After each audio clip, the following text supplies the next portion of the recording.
how to generate leads in a Facebook group, even if you have a small audience. Now, everybody kind of is dishing that Facebook groups don't work anymore. Where I'm using Facebook groups and I'm generating leads every single day. And I'm moving people through the customer journey to actually to book an appointment with me. So the one thing about Facebook groups is you need, it needs to be your own Facebook group.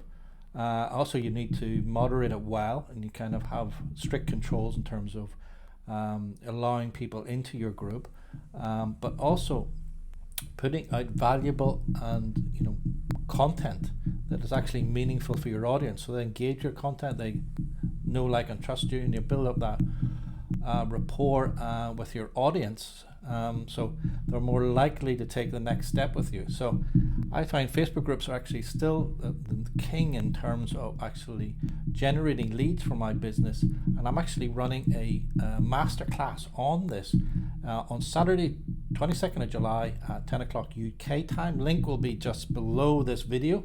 I'd love you to attend, and I'll give you the details on how I use Facebook groups every single day. I say generate 10 to 15 qualified leads. Okay, see you there. Bye.